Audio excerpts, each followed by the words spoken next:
Non, mais là, c'est une blague. José Mourinho en a déjà marre du Real Madrid et vous allez comprendre pourquoi. Je tiens déjà à vous informer que cette saison, malgré qu'il a fait 0 défaite en championnat, et José Mourinho et le Benfica n'ont malheureusement pas terminé premier. Ils ont terminé 3e avec 80 points, le Sporting 2e avec 82 points et le premier était Porto. Et au total, ça fait 23 matchs, 11 matchs nuls et 0 défaite. Et le record est tristement historique étant donné qu'ils ne sont pas qualifiés non plus en Ligue des Champions. Une première depuis la saison 2020-2021. Malgré la non-qualification en Ligue des Champions, Benfica a quand même proposé une prolongation de contrat qui ira d'ailleurs à partir d'aujourd'hui. Il a également dit: je pense qu'actuellement il y a 99% de chances pour que je reste au Benfica. J'ai une offre de prolongation de Benfica que j'apprécie, on verra bien ce qui se passera la semaine prochaine. Donc là rien n'est joué pour l'instant, on n'est pas à l'abri d'une clim. La seule chose qui nous rassure les amis, c'est que certains médias très connus comme le média AS et même Arbeloa nous ont confirmé son arrivée. Comme on a pu le voir lors de la dernière conférence de presse d'Arbeloa, il était très content à l'idée que José Mourinho revienne. Sauf que là les amis, là où les problèmes commencent du côté de José Mourinho, c'est là. Pendant sa conférence de presse, il a dit: j'ai été très heureux au Benfica tous les jours. Tous les jours. Je l'ai dit aux joueurs ce soir que vraiment j'étais heureux avec eux tous les jours. Sauf que là, il vient mettre les pieds dans une série dramatique. Malheureusement pour lui, la joie qu'il avait tous les jours du côté de Benfica va disparaître, mais très vite. Pour vous dire, ça a même déjà commencé. On nous dit: José Mourinho a été surpris par les dernières déclarations de Kylian Mbappé. Il aurait été informé de tout ce qui s'est passé dans le vestiaire ces derniers jours.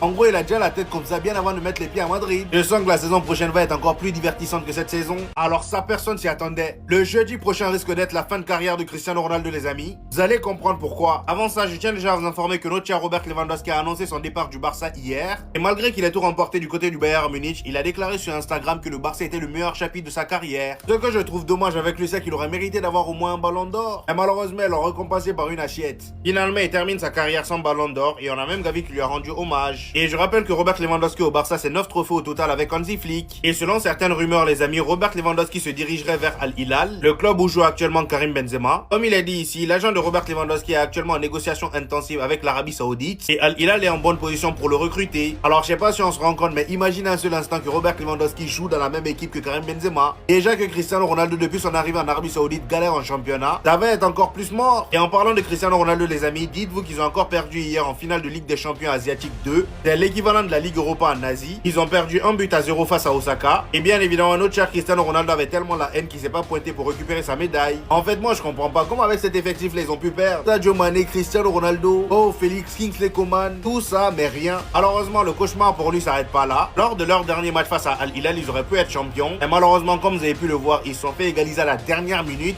Et hier, malheureusement pour Al Nasser, Al Hilal a gagné leur match. Ce qui fait que pour leur dernier match, Al Nasser a intérêt à gagner pour être champion. Parce que s'ils font nul et que Al Hilal gagne, c'est possible qu'Al Hilal soit champion. Imaginez un peu l'état de Cristiano Ronaldo si ça se produit. Combien d'échecs d'affilée et surtout combien d'années. J'ai peur qu'il prenne directement sa retraite si ça se produit.